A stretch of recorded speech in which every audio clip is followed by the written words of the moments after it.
Donc un générateur de courant, là, l'interrupteur K.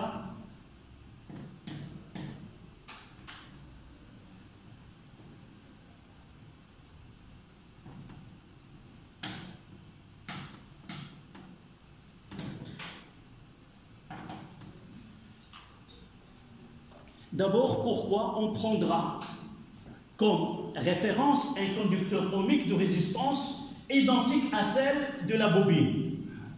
Tout simplement parce que les deux lampes ici, leur brillance dépend de l'intensité de courant qui circule dans les deux branches.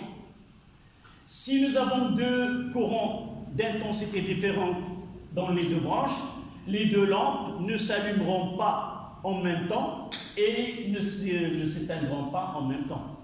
Les lampes sont identiques, donc elles ont les mêmes caractéristiques. Donc pour avoir une expérience vraiment qui met en évidence le phénomène lié au passage de courant électrique dans la bobine, il faut mettre en parallèle un conducteur ohmique de même résistance. Et nous voyons que l'intensité ici, c'est U sur U est égal à petit r fois I1, et là, UR est égal à plus grand R fois I2. S'ils ont les mêmes résistances, auront le même intensité qui circule dans les deux branches. D'accord? Donc ce schéma-là, on va la visualiser. C'est une expérience qui a été faite avec vos camarades de deuxième sciences physique arabisée. Et vous voyez là la lampe L1 qui est avec la bobine sur le schéma, c'est avec L-Washia. Et là, la bobine avec le conducteur ohmique. Je vais essayer, vous voyez mon doigt en train. Je n'ai pas utilisé un interrupteur, mais j'ai utilisé directement le générateur, établir le courant à partir du générateur et rupture du courant à partir du générateur. D'accord? On va essayer de voir.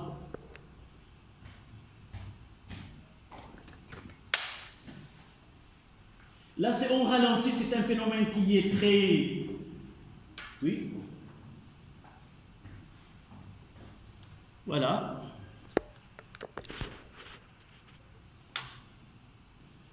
Je ne sais pas si vous arrivez à observer les deux lampes.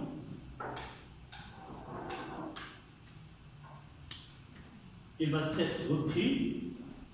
Donc les deux lampes brillent maintenant. Je vais essayer de faire la rupture de courant. Et vous voyez laquelle qui s'éteint la première. Je vais essayer de revoir. Regardez maintenant l'établissement de la bobine. Voilà. Celle-là, la première, le conducteur ohmique. Et celle de la bobine, la deuxième. On va essayer de rompre le courant. Et vous voyez que les deux lampes, ils ont la même brillance. De ce côté-là, c'est le conducteur ohmique. Et de l'autre côté, c'est la bobine. Donc, je vais reprendre. Essayer de focaliser la vision sur les deux lampes. Vous voyez, celle-là après celle-là. C'est-à-dire, il y a un retard. Donc, et là, la première et l'autre, la deuxième. C'est-à-dire, la branche où il y a la bobine provoque un retard pour l'allumage et un retard pour la rupture du courant électrique. C'est-à-dire, la lampe avec la bobine tarde à s'allumer et tarde à s'éteindre. Tandis que celle liée au conducteur ohmique s'allume presque instantanément et s'éteint presque instantanément. D'accord? Donc on va essayer d'expliquer ceci avec ce que l'on venait de dire, le comportement d'une bobine lorsque elle est parcourue par un courant électrique. D'accord? Voilà.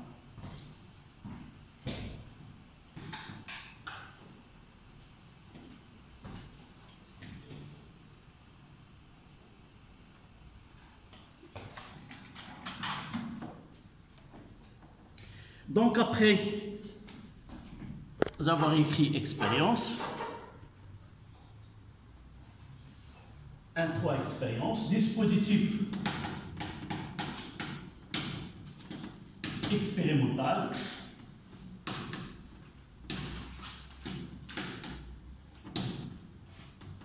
Et maintenant, observation.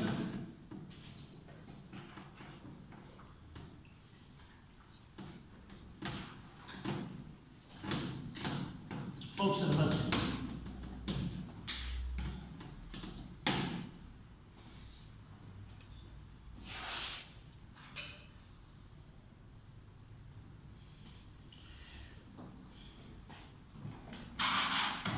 Remarquez bien que la lampe L1 et L2, ce sont deux lampes identiques. C'est obligatoire pour que l'expérience soit vraiment significative.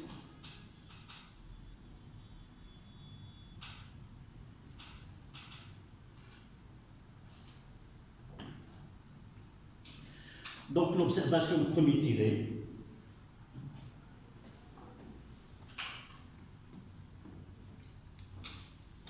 Vous écrivez, en fermant le circuit,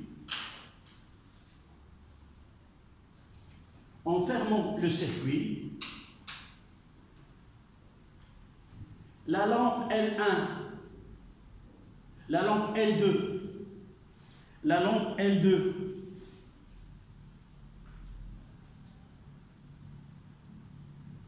la lampe L2 brille la première. La lampe L2 brille la première, suivie de la lampe L1. Suivie de la lampe L1.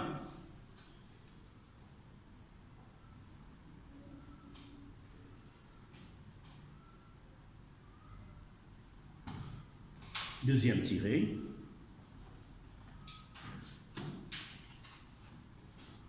En ouvrant le circuit,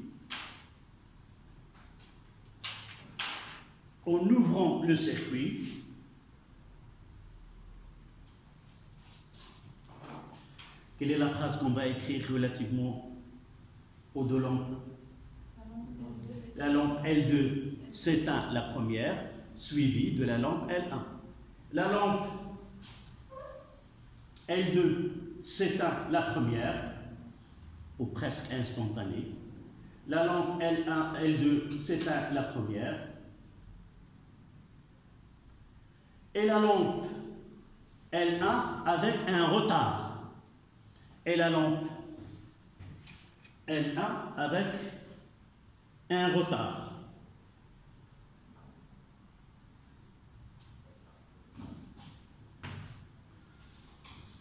Donc après observation, interprétation.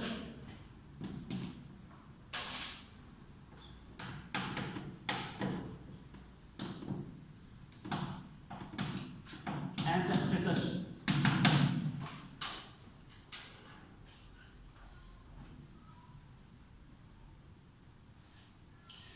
Donc d'abord, si nous pouvons résumer les deux observations, on peut les décrire dans une phrase.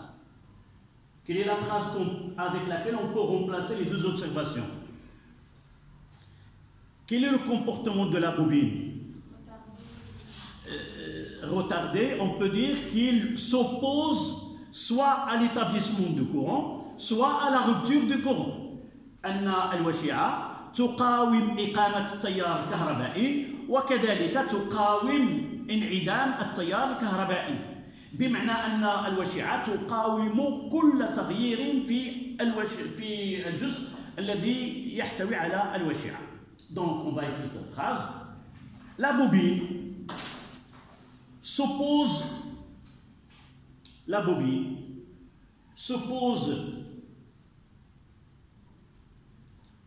à l'établissement.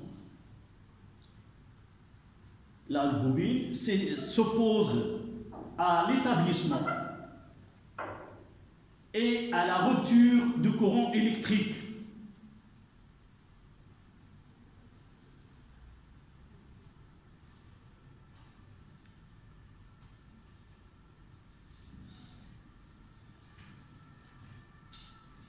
d'une autre manière. La même idée, mais avec une autre phrase. La bobine s'oppose à quoi? Oui, ça veut dire quoi? Rupture de courant, la variation de l'intensité, la variation de courant électrique. À la ligne, la bobine, donc, s'oppose à la variation de courant électrique. La bobine s'oppose à la variation de courant électrique. Maintenant, on va donner deux phrases. Ce n'est pas obligatoire de les connaître, mais tout simplement pour expliquer en concordance avec la loi de Lenz que nous avons déjà énoncée. Donc, lorsque on établit le courant électrique, alors la bobine, dans un état donné, si vous voulez, dans un état où le courant il est nul, donc un passage de courant électrique, il va créer un champ magnétique, et ce champ magnétique-là, il va s'opposer à l'état, elle était dans un état où le courant il est nul. Elle, si vous voulez, l'état souhaité avant, c'était un courant nul. En changeant d'un état où le courant nul à un état où le courant est égal à une valeur donnée, donc on va essayer de changer l'état, si vous voulez, dont nous avons parlé dans la partie 1-2. Donc il va s'opposer à ce changement-là en créant un courant propre qui va créer un champ propre qui va s'opposer à cette variation de courant électrique. Donc l'établissement de courant va imposer à la bobine de créer son champ magnétique pour s'opposer, et par la suite il va créer un courant électrique. Donc un courant qui est donné par le générateur et un courant que l'on appelle un courant induit. C'est le courant qui va être créé par la bobine pour s'opposer à l'établissement de courant électrique. Rappelez-vous l'exemple que je vous ai donné.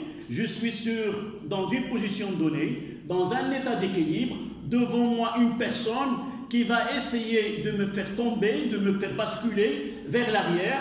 Donc je vais essayer d'avoir ce qu'on appelle une action inverse, c'est-à-dire je vais essayer de m'opposer à l'action de m'opposer vers l'arrière et je vais essayer de me préparer à cette bousculade en se penchant vers l'avant.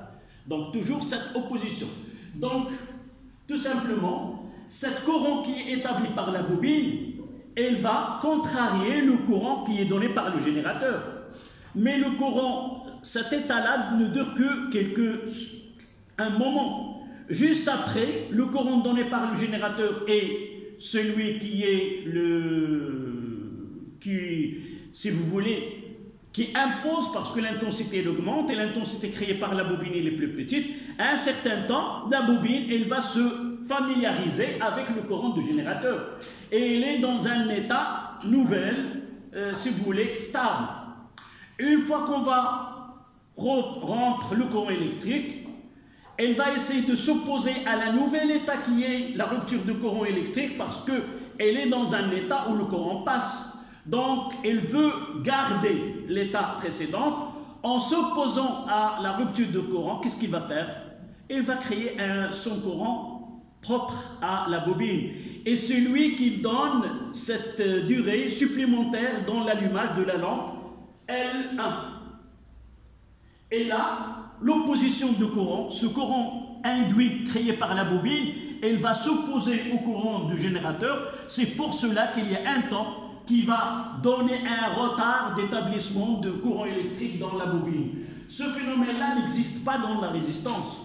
Si nous essayons de garder l'intensité la même, le comportement de la bobine elle est identique au comportement de conducteur ohmique. Même si nous travaillons dans un courant qui ne varie pas, je peux même changer une bobine par un conducteur ohmique de même résistance. Mais si je travaille dans un circuit où le courant est variable, dans ce cas, le comportement de la bobine est totalement différent du comportement de la résistance d'un conducteur ohmique. D'accord?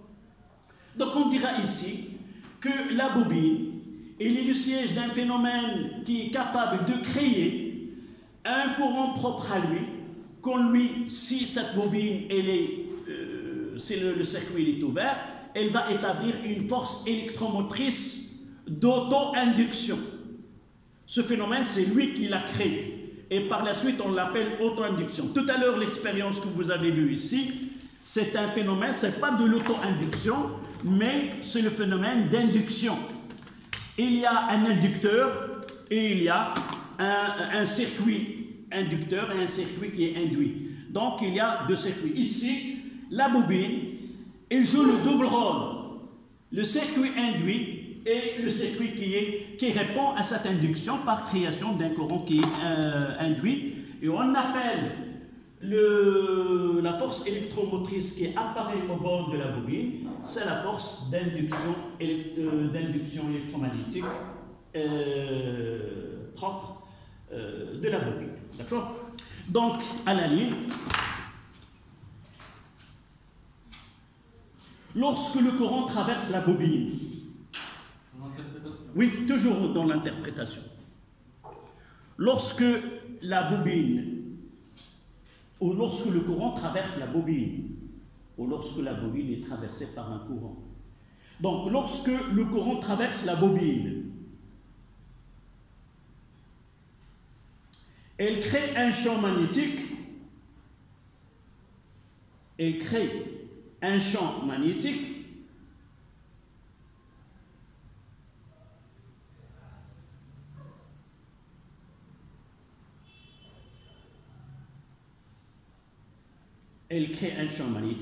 celui-ci, à travers la bobine, celui-ci, à travers la bobine, celui-ci, à travers la bobine, va créer un courant électrique, et va créer un courant électrique induit, propre, à la bobine.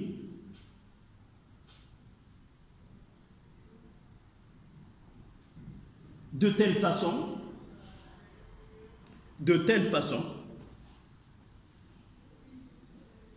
à s'opposer,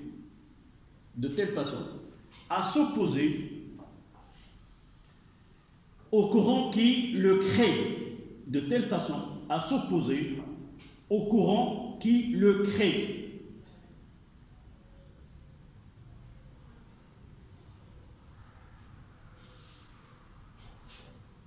Vous ouvrez la parenthèse. Retard dans l'allumage. Retard dans l'allumage.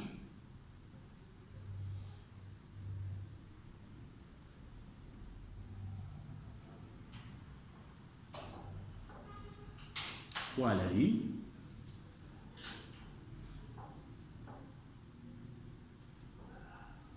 Lorsque on ouvre le circuit,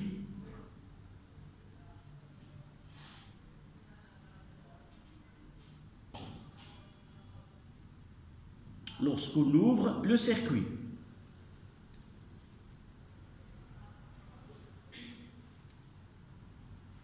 la bobine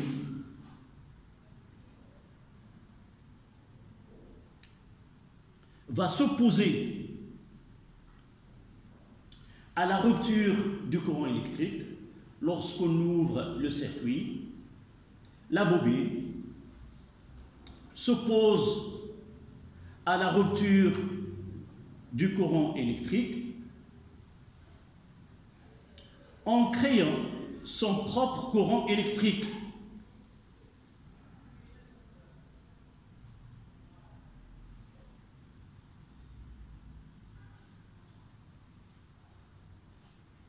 Virgule, qui tarde la lampe L1 à s'éteindre, qui tarde la lampe L1 à s'éteindre.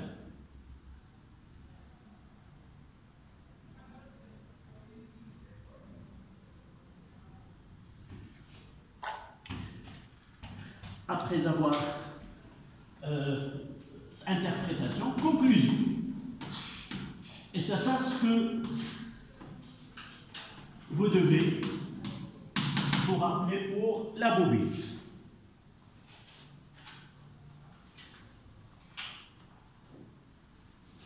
D'abord, le phénomène, on l'appelle le phénomène d'auto-induction.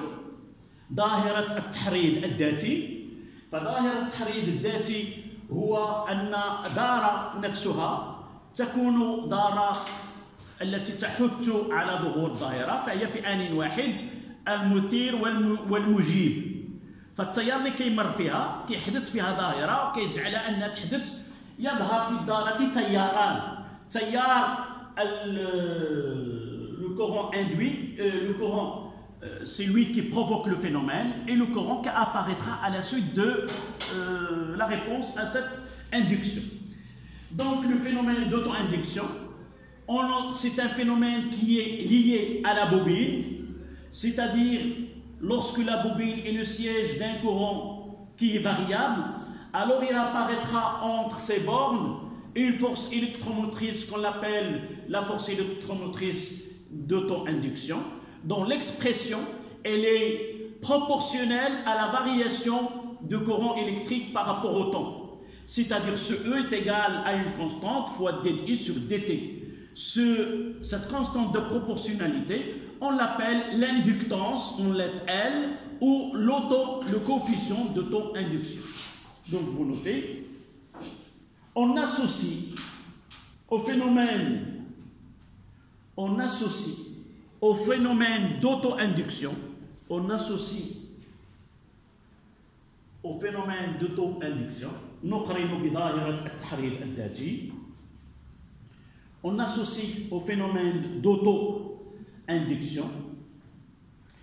une grandeur physique qui caractérise la bobine, appelée inductance L majuscule, ou coefficient d'auto-inductance.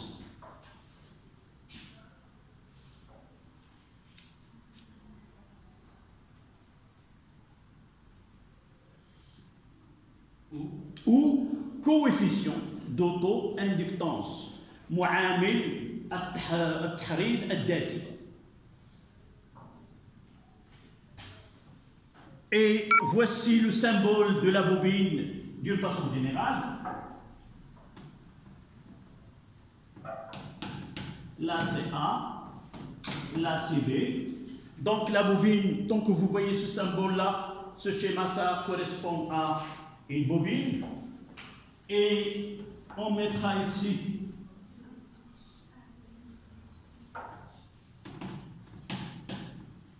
et là.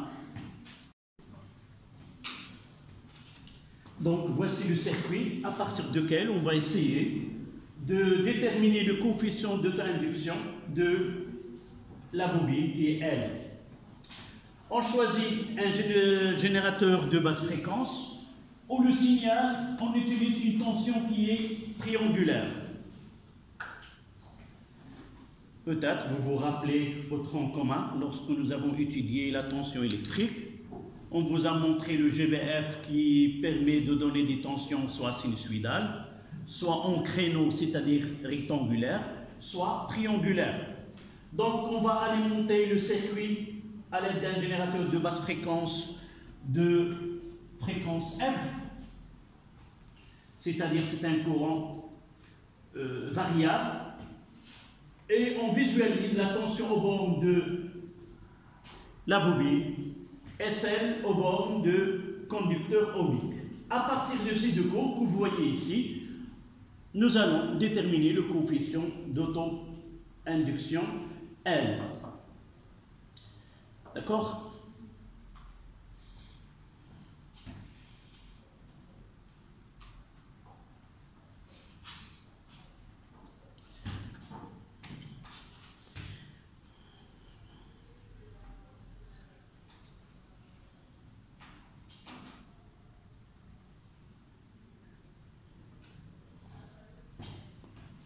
D'accord? La première des choses,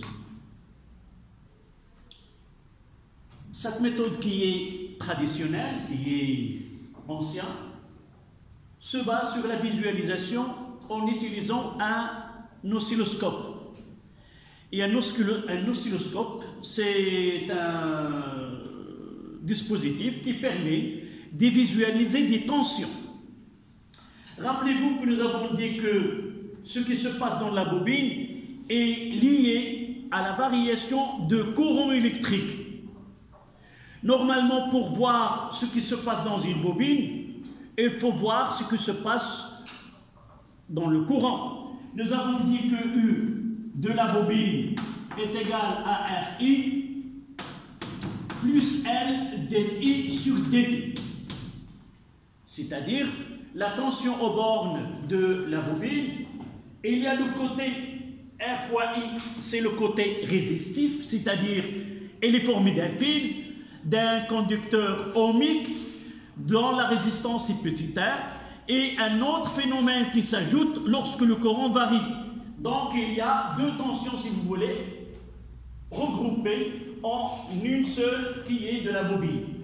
Le choix ici, c'est que la résistance elle est très faible, donc on peut la négliger et par la suite considérer que la tension au bord de la bobine n'est que L fois dt sur dt. Donc nous avons besoin de connaître la fonction I de t et faire la dérivée de I de t, connaissant la tension UB, la fonction I de t, la dérivée, et nous pouvons arriver à L connaissant UB et dt sur dt dans un intervalle donné. Mais dans ce cas-là, dans les moyens que nous avons, c'est l'oscilloscope, on veut voir l'allure de la courbe de I. D'abord, jusqu'à maintenant, nous avons étudié le condensateur et maintenant la bobine et le conducteur ohmique. Nous avons vu que la tension au bord du condensateur il ne peut pas donner la fonction I de t d'une façon simple. Pourquoi? Parce que U est égal à Q est égal à C fois U et que c'est dt sur dt. Donc pour arriver à U, il faut arriver à l'intégrale, ce qui n'est pas facile pour nous. Le seul dipôle qui permet de donner l'allure de la fonction I de t, c'est le conducteur ohmique. Pourquoi? Parce que U, R est égal à grand R fois I. C'est-à-dire que la tension, si on arrive à visualiser UR, on visualise de façon ou d'une autre I de t. D'accord? Donc c'est pour cela on est obligé de visualiser la tension au bord de conducteur ohmique. Si le générateur alimente le circuit avec une tension triangulaire, comment est la tension au bord de conducteur ohmique? Quelle est son allure? ما هو شكل الدالة ديال triangulaire. Pourquoi? Parce que la relation entre I, si on établit un courant triangulaire et UR elle est proportionnelle, alors la fonction UR elle est aussi triangulaire. La première des choses qu'on vous demande, quelle est la tension U1 et U2, quelle est sa relation avec la tension UR? Deuxième étape, c'est, je vais essayer de représenter ER et UB. Donnez-moi le sens de la flèche pour UR. Ici, d'abord, il faut aller à R. Et voici les deux bords. Donc, I vers le haut. C'est la convention récepteur. C'est la 2. Voyez que la flèche va de A vers M, donc c'est U à M. Voyez que la flèche de A vers M. D'accord? La tension UB vers le bas, donc ici c'est UB qui est égal à quoi? La flèche de B, donc la c'est U de BM. Donc, deuxième chose, vous devez être capable de donner UR en fonction de M vers B. la flèche de M vers B, de M vers B. De la flèche de A vers de A. C'est MA. Toujours, on fait la flèche ici. Et on voit la flèche de quel point vers quel point. Donc, toujours la flèche de A vers M. Là, la flèche de M vers B. D'accord? Ça, c'est la deuxième chose qu'on devait connaître. La troisième, quelle est la relation entre ces tensions que nous avons l'habitude de les représenter avec les tensions visualisées? D'abord, là, il y a deux entrées, Y1 et Y2. Toujours, la tension visualisée, c'est de la masse vers l'entrée. Voici la masse, voici l'entrée. Là, Y1, on l'appelle U1. Et là, de la masse vers l'entrée, ça, c'est U2. D'accord? N'écris pas, s'il te plaît, tu auras le temps. Je reprends. On vous donne un schéma de circuit. Il y a l'entrée Y1 et Y2. On vous donne des points. D'abord, pour appliquer la loi d'additivité des tensions dans un circuit, vous devez les mentionner autre que le générateur par des flèches dans le sens inverse du courant de sens conventionnel. Pourquoi? Pour qu'on écrit ces formes. Ceci n'est valable qu'en écriture, en convention récepteur. J'apprends ces formules et je dois respecter que U et I dans le sens inverse. D'accord? Donc, représenter ça n'a rien à voir à ce qu'on va voir. Ce qu'on va voir, c'est autre chose. Donc, la question qu'on vous demande, quelle est la relation entre ce que nous connaissons d'habitude avec ce qu'on va visualiser? Parce que la visualisation nécessite un point qu'on appelle là, c'est la masse, et l'entrée. Et dans ce cas-là, nous voyons que de la flèche vers le bas, toujours la flèche visualisée, la tension visualisée de la masse vers l'entrée. Donc là et là. D'accord? Ce qui reste maintenant, quelle est la relation entre Y1 et UB? Ce point, elle est les mêmes. Donc, qu'est-ce qu'on dira? Que UB est égal à U1. Donc, on visualise U1 est égal à UB. Pourquoi U2 est inversé? Comment? U2. Pourquoi il est inversé? Comment? D'abord, tu dois poser la question, comment on schématise la tension visualisée? Comment on schématise? Il y a une règle. Quelle est cette règle? Toujours la tension visualisée part de la masse vers l'entrée. Voici la masse, voici l'entrée. La flèche avec la flèche. Et l'auréole, si vous voulez, avec la masse. D'accord? Donc, et si nous essayons de voir U2 est égal à quoi? Moins U1, c'est très bien. Et là, nous pouvons mettre la résistance, elle est négligeable, c'est L dI sur dt est égal à U2 et UA et U2 est égal à moins R fois U. Voilà, on écrira ces deux phrases, on continuera demain, Inch'Allah.